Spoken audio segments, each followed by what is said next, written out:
Everyday life science by সূচনা চ্যানেলে সকল শিক্ষার্থীদের স্বাগত। আজকে আমি তোমাদেরকে পড়াবো ক্লাস 11 এর সেমিস্টার 2 এর চ্যাপ্টার 14, যেটা ইউনিট 5 এর অন্তর্গত হিউম্যান ফিজিওলজি। তো এই যে ফিজিওলজি, এই ফিজিওলজি বা শারীরবিদ্যার ভূমিকা সম্পর্কে আজকে তোমাদের সামনে ডেসক্রাইব করব। তো কিন্তু পুরো ভিডিওটা স্কিপ না করে দেখতে থাকো, চ্যানেলটাকে সাবস্ক্রাইব করে দাও, এছাড়া ভিডিওটি চটপট তোমাদের বন্ধুদের কাছে শেয়ার করে দাও। তাহলে চলো শুরু করা যাক। তো এই যে শারীরবিদ্যা, যাকে আমরা ইংলিশে কি বলি, ইংরেজিতে বলি ফিজিওলজি। তাহলে ফিজিওলজি কথাটা কি?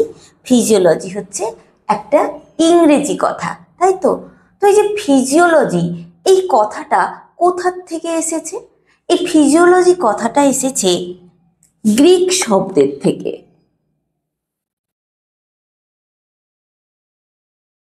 প্রথমে গ্রিক শব্দের থেকে উৎপত্তি লাভ করেছে, তারপরে এই গ্রিক শব্দটা কনভার্ট হয়েছে কোন শব্দে বলো তো? ল্যাটিন শব্দে। এই ল্যাটিন শব্দটা আবার কনভার্ট হয়েছে ইংরেজি শব্দে।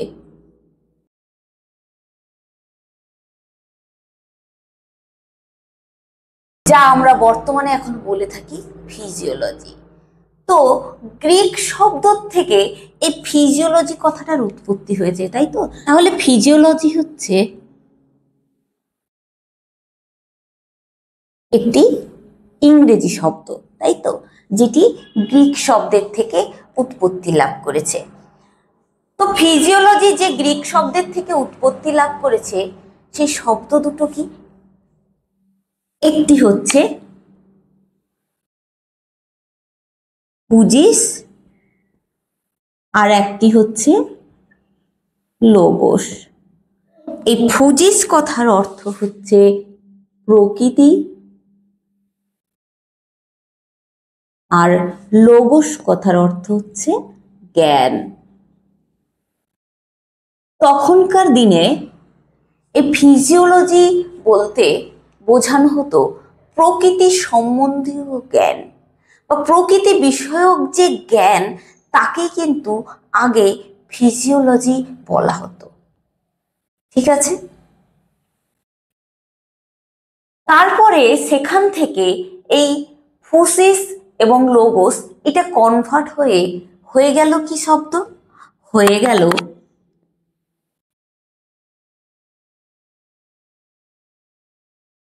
ফিজিওলজিয়া।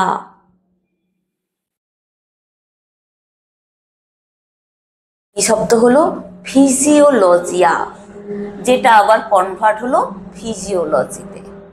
তাহলে এই যে ফিজিওলজি শব্দটা, তাহলে গ্রিক শব্দ ফুসিস এবং লোগোসের থেকে উৎপত্তি হয়েছে। আগেকার দিনে ফুসিস লোগোস বলতে বলা হতো যে প্রকৃতি বিষয়ক জ্ঞান। তারপরে সেটা কনভার্ট হলো ল্যাটিন শব্দ ফিজিওলজিয়া, সেখান থেকে কনভার্ট হলো ইংরেজি শব্দ, যা আমাদের বর্তমানে ব্যবহৃত শব্দ ফিজিওলজি। ক্লিয়ার? তো এই যে ফিজিওলজি শব্দটি, এটি প্রথম কে ব্যবহার করেন বা কে আবিষ্কার করেন? এই ফিজিওলজি শব্দটির তাহলে আমরা এখন জানবো ডিসকভারি বা আবিষ্কার। তো ফিজিওলজি শব্দটি প্রথম যে বিজ্ঞানী আবিষ্কার করেন, সেই বিজ্ঞানীর নাম হচ্ছে কি বলতো? বিজ্ঞানী জিন ফার্নেল। কি বললাম? বিজ্ঞানী জিন ফার্নেল এই ফিজিওলজি শব্দটি প্রথম ডিসকভার করেন। ক্লিয়ার? এবার আসছি, ফিজিওলজি বলতে আমরা কি বুঝি? ফিজিওলজি বলতে বর্তমানে আমরা যা বুঝি, প্রাণীদেহের কার্যপ্রণালী সম্পর্কীয় যে বিজ্ঞান, তাকেই আমরা ফিজিওলজি বলবো। তো হিউম্যান ফিজিওলজি কাকে বলবো? হিউম্যান ফিজিওলজি বলবো মানব দেহের যে শারীরস্থানিক গঠন, তার কার্যাবলী, এইসবকেই বলবো হিউম্যান ফিজিওলজি। ক্লিয়ার? তো দেখো, এই যে ফিজিওলজি শব্দ, এই ফিজিওলজি শব্দটাকে আমরা বাংলায় কি বলি? বাংলায় আমরা বলি শারীরবিদ্যা, তাই তো?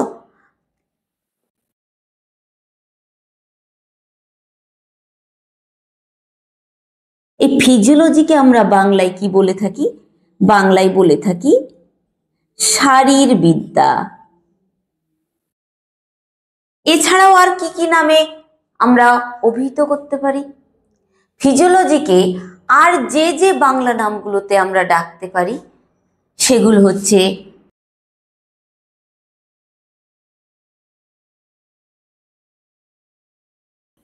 শারীরবিজ্ঞান,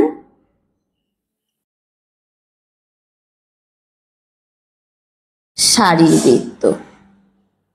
ঠিক আছে, তাহলে এই তিনটি নাম আমরা দিতে পারি। তাহলে দেখো, এই ফিজিওলজিকে বাংলায় আমরা শারীরবিদ্যা, শারীরবিজ্ঞান, শারীরবৃত্ত এই কয়েকটি নামে আমরা ডাকতে পারি। তাহলে আসলে ফিজিওলজির সংজ্ঞা কি হবে? ফিজিওলজির সংজ্ঞা হবে যে বিজ্ঞান পাঠ করলে, কি বললাম, যে বিজ্ঞান পাঠ করলে মানুষ সহ সমস্ত প্রাণীদের গঠন এবং কার্যাবলী সম্পর্কে অবগত হওয়া যায় বা সম্যক জ্ঞান লাভ করা যায়, যে যে ভাষায় লিখতে পারো, তাকেই বলা হবে ফিজিওলজি বা শারীরবিদ্যা। ক্লিয়ার?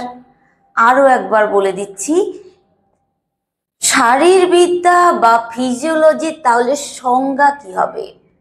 সংজ্ঞা হবে যে বিজ্ঞান পাঠ করলে মানুষ সহ সমস্ত প্রাণীদের গঠন এবং কার্যাবলী সম্পর্কে সম্যক জ্ঞান লাভ করা যায়, তাকেই বলা হবে ফিজিওলজি বা শারীরবিদ্যা। ক্লিয়ার? তো তোমাদের শারীরবিদ্যা পড়তে হলে তার সাথে আরো একটা জড়িত টার্ম পড়তে হবে। সেই জড়িত টার্মটি হচ্ছে অ্যানাটমি, বা যাকে বাংলায় বলা হয় শারীর স্থান। কি বললাম? অ্যানাটমি। অ্যানাটমি যাকে বাংলায় বলা হয়, কি বলা হয় বলতো? শারীর স্থান। ক্লিয়ার? তো ফিজিওলজির সাথে অ্যানাটমি কিন্তু পরস্পরের সাথে নির্ভরশীল বা পরস্পরের সাথে অঙ্গাঙ্গিভাবে জড়িত। কি বললাম? ফিজিওলজি এবং অ্যানাটমি।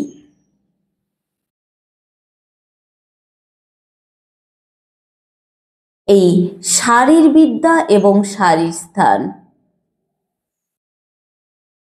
টার্ম দুটো কিন্তু কখনোই গুলিয়ে ফেলবে না, কারণ একটা হচ্ছে শারীর স্থান, যাকে ইংলিশে বলা হয় অ্যানাটমি, আর একটা হচ্ছে কথা ফিজিওলজি, যার বাংলা হচ্ছে শারীরবিদ্যা। তো এই যে দুটো টার্ম, এই দুটো টার্ম কিন্তু একে অপরের সাথে অঙ্গাঙ্গিভাবে জড়িত বা একে অপরের উপর নির্ভরশীল। কারণ যদি তুমি ফিজিওলজি পড়ো প্রাণী দেহের, বা আমরা তো এখন হিউম্যান ফিজিওলজি পড়বো, তো হিউম্যান ফিজিওলজি পড়তে হলে তার অ্যানাটমি পড়তে হবে, অর্থাৎ শারীর স্থানটা পড়তে হবে। ঠিক আছে? তো শারীর স্থান জানতে হলে আবার কিন্তু তুমি ফিজিওলজি না জানলে তুমি কিন্তু অ্যানাটমি জানা সম্ভব নয়। সেই কারণেই অ্যানাটমি এবং ফিজিওলজি এই যে দুটো টার্ম একে অপরের সাথে অঙ্গাঙ্গিভাবে কিন্তু জড়িত। ক্লিয়ার করাতে পেরেছি? তো এরপরে যে টার্মটিতে আসবো সেই টার্মটি হচ্ছে মরফোলজি।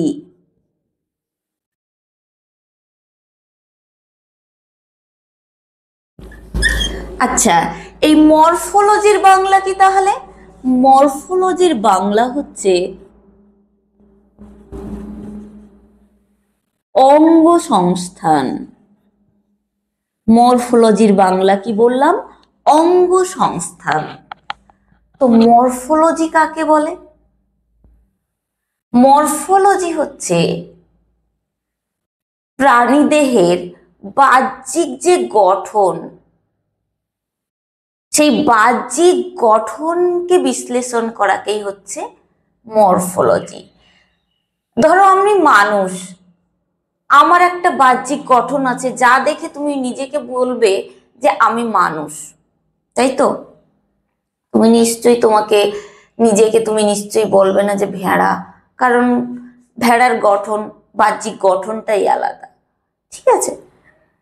আবার ধরো পশু পাখি, তাদের সবারই বাহ্যিক গঠনই কিন্তু আলাদা, যার কারণে তুমি এক একটা নির্দিষ্ট পশু পাখি, যে কোনো প্রাণীকে তুমি চিহ্নিতকরণ করতে পারো যে এটা এই প্রাণী, কারণ তার বাহ্যিক একটি গঠন বা অঙ্গ সংস্থান বা মরফোলজি রয়েছে।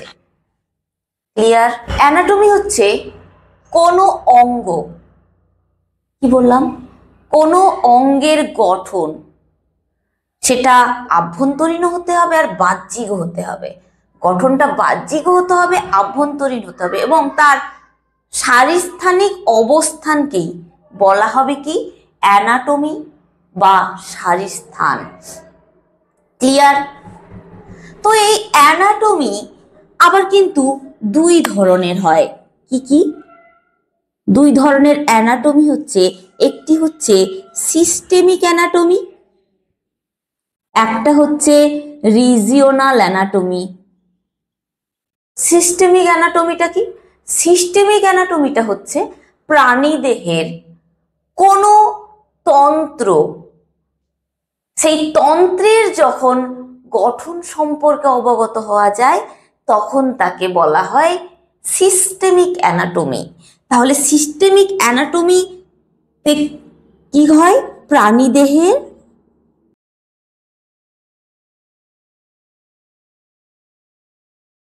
যে কোনো তন্ত্র সম্পর্কে অবগত হওয়া যায়, সেটি হচ্ছে সিস্টেমিক অ্যানাটমি। আমাদের দেহে কি কি তন্ত্র থাকে? যেমন ধরো পরিপাকতন্ত্র, রেচনতন্ত্র, শ্বাসতন্ত্র, এগুলো হচ্ছে এক একটা তন্ত্র, তাই তো? কি কি বললাম তন্ত্রগুলো? পরিপাকতন্ত্র,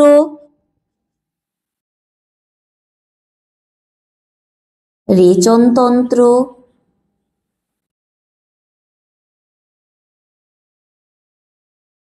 শ্বাসতন্ত্র, এগুলো হচ্ছে এক একটা তন্ত্র। এরকম কয়েকটি আমি নাম লিখে নিলাম। এরপরে আসছে রিজিওনাল অ্যানাটমি।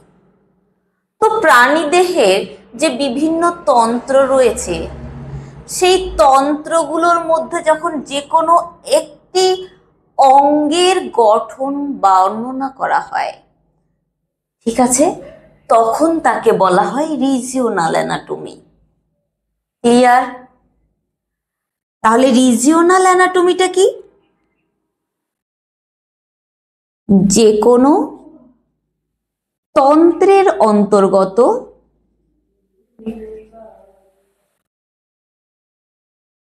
অঙ্গের গঠন বর্ণনা করা হয়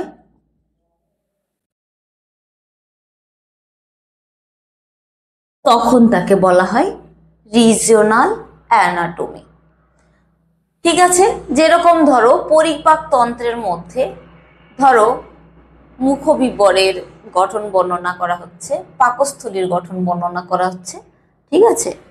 তো এইরকম এক একটা অঙ্গের গঠন বর্ণনা করা হচ্ছে, তখন তাকে বলা হয় রিজিওনাল অ্যানাটমি। ক্লিয়ার? এরপর যে পয়েন্টটি আমি তোমাদের সামনে ডিসকাস করব, সেই পয়েন্টটি হচ্ছে মানুষের প্রাণী জগতে অবস্থান।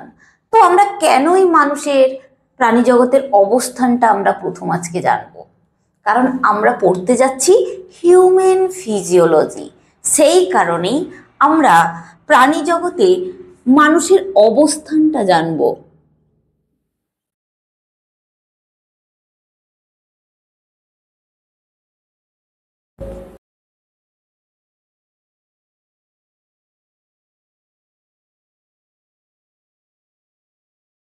তো প্রথমে আসছি পর্ব। মানুষ কোন পর্বের অন্তর্গত বলতো? কডাটা।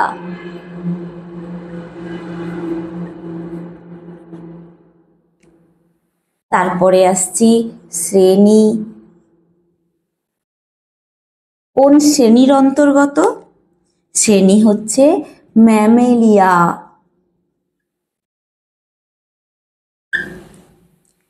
তারপরে আসছি বর্গ। কোন বর্গের অন্তর্গত? প্রাইমেট।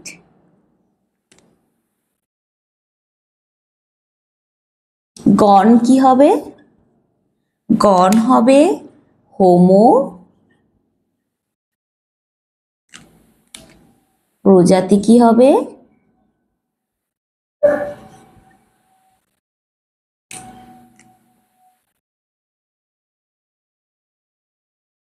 সেপিয়েন্স। তো এখানে মনে রাখতে হবে প্রজাতি, মানুষের উপপ্রজাতি রয়েছে, সেই কারণে পরে বলছি, আগে উপপ্রজাতিটা লিখে নি। উপপ্রজাতি কি? উপপ্রজাতি হচ্ছে সেপিয়েন্স। সেই কারণে মানুষের সায়েন্টিফিক নেম বা বিজ্ঞানসম্মত নাম কি হবে? মানুষের বিজ্ঞানসম্মত নাম হবে হোমো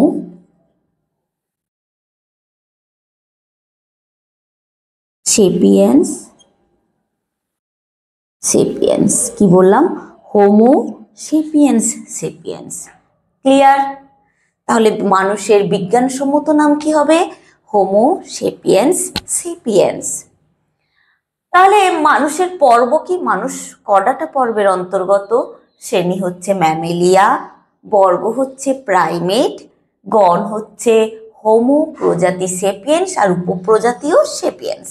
ক্লিয়ার? তাহলে অ্যানাটমিক্যাল পজিশনটা কি? ধরো আমি ভিডিও করছি, আমি ক্যামেরার দিকে তাকিয়ে আছি, তাহলে আমার দৃষ্টিটা আছে ক্যামেরার দিকে, তাই তো?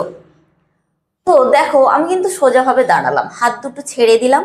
এবার আমার যে করতল, এই করতল কিন্তু আমি খুলে রাখলাম। খুলে রাখার ফলে আমার যে অবস্থানের সৃষ্টি হলো তাকেই বলা হবে অ্যানাটমিক্যাল পজিশন বা শারীরস্থানিক অবস্থান। বুঝতে পেরেছো? তো এই শারীরস্থানিক অবস্থান কিন্তু আবার 3 ধরনের হয়। সেই 3 ধরনের শারীরস্থানিক অবস্থান কি কি? প্রথমটা হচ্ছে স্যাজিটাল প্লেন, বা যাকে আরেকটি নামে ডাকা হয়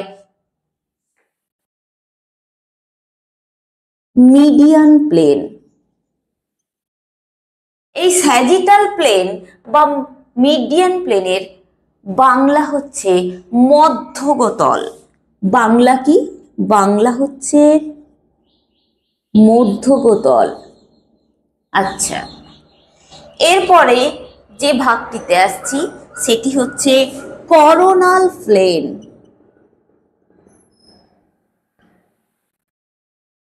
বা ইংলিশে যাকে বলা হয় ফ্রন্টাল প্লেন, বা একে বাংলায় বলা হয় সম্মুখ তল।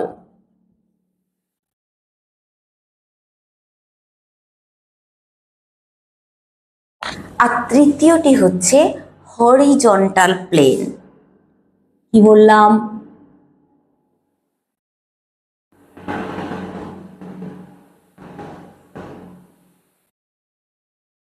বা বাংলায় যাকে বলা হয়, কি বলা হয় বলতো? অনুভূমিক তল।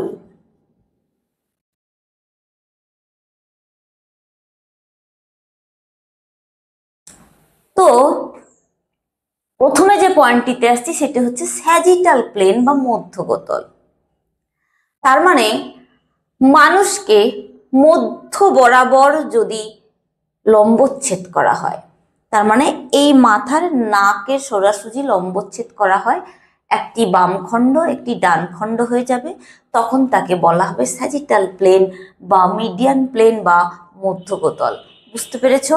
এরপরে যে পয়েন্টটিতে আসছি সেটি হচ্ছে করোনাল প্লেন বা ফ্রন্টাল প্লেন বা সম্মুখ তল, অর্থাৎ মানব দেহকে যদি এই অংশ বরাবর, সম্মুখ অংশ বরাবর অর্থাৎ মাথার এই অংশ বরাবর কাঁধের এই দিক দিয়ে যদি কেটে ফেলা হয় বা প্রস্থচ্ছেদ করা হয়, তখন একটা অঙ্কীয় ভাগের সৃষ্টি হয়ে যাবে আর একটা পৃষ্ঠীয় ভাগের সৃষ্টি হবে, অর্থাৎ দুটি ভাগ হবে, একটা অঙ্কীয় ভাগ, একটা পৃষ্ঠীয় ভাগ। এটি হচ্ছে সম্মুখ তল বা ফ্রন্টাল প্লেন বা যাকে বলা হয় করোনাল প্লেন। তৃতীয়টি হচ্ছে হরিজন্টাল প্লেন বা অনুভূমিক তল। হরিজন্টাল প্লেন বা অনুভূমিক তল কি? হরিজন্টাল প্লেন বা অনুভূমিক তল হচ্ছে মানব দেহকে তার নাভির মধ্যভাগ বরাবর যদি প্রস্থচ্ছেদ করা হয়, তখন যে দ্বিধা বিভক্ত হয়ে যায় তখন তাকে বলা হয় হরিজন্টাল প্লেন। ক্লিয়ার? তাহলে এই তিনটে প্লেন বা তিনটে সারিস্থানিক অবস্থান বুঝতে পারলে, প্রথমটা হচ্ছে স্যাজিটাল প্লেন বা মিডিয়ান প্লেন বা মধ্যগতল, তার মানে মধ্য বরাবর, মধ্য মাঝ বরাবর যদি লম্বচ্ছেদ করা হয়। করোনাল প্লেন এই বরাবর, সম্মুখ বরাবর করা হয়, একটা পৃষ্ঠীয় দেশ হয়ে যাবে, একটা অঙ্কীয় দেশ বেরিয়ে যাবে। ঠিক আছে? আর একটা হচ্ছে অনুভূমিক তল, যেটা নাভির মধ্য বরাবর প্রস্থচ্ছেদ। ক্লিয়ার? এরপরে যে পয়েন্টটি আসছি, তো তোমাদের হিউম্যান ফিজিওলজি জানতে হলে এটি অবশ্যই জানতে হবে। মানব দেহের কয়টি অংশ রয়েছে? আমাদের মানব শরীরের তিনটি অংশ রয়েছে। একটি হচ্ছে মস্তিষ্ক, গ্রীবাদেশ, দেহকাণ্ড। ঠিক আছে? তো আমাদের মস্তিষ্কের রয়েছে করোটি, তাই তো, যেটা চুল দ্বারা আবৃত থাকে, আর একটা হচ্ছে মুখমণ্ডল। মুখমণ্ডল কি কি নিয়ে গঠিত? চোখ, নাক, মুখ থাকে, কান থাকে, কানের বিভিন্ন পার্টস, এগুলো মেন বলে দিলাম। এবার দেখো, গ্রীবাদেশ রয়েছে, তারপরে রয়েছে দেহকাণ্ড। আর দেখো, দেহ গহ্বরটা কিন্তু তিনটি ভাগে বিভক্ত। কি কি? বক্ষদেশ, উদরদেশ, আর একটা হচ্ছে বস্তি গহ্বর, উদরের পরে যেইটুকু অংশ রয়েছে। ঠিক আছে? তো তোমাদের এইগুলো আসলে জানতে হবে। ঠিক আছে? আর বিশেষ কিছু নেই। তো হিউম্যান ফিজিওলজির যে পুরো ব্যাপারটা তোমরা বুঝতে পেরেছো কিনা, এই ইন্ট্রোডাকশন পার্টটা তোমাদের কেমন লেগেছে অবশ্যই কমেন্ট সেকশনে লিখে পাঠাবে। এবং আজকের ভিডিওটি আমি এখানেই কমপ্লিট করছি। কারোর যদি কোনো প্রশ্ন বা কোয়ারি থাকে অবশ্যই কমেন্ট সেকশনে লিখে পাঠাও, এবং আমার চ্যানেলটিকে লাইক, শেয়ার, সাবস্ক্রাইব করে পাশে থাকা বেল আইকনটি প্রেস করে দাও, যাতে আপলোড ভিডিওর পরবর্তী নোটিফিকেশন তোমাদের কাছে পৌঁছে যায়। ধন্যবাদ।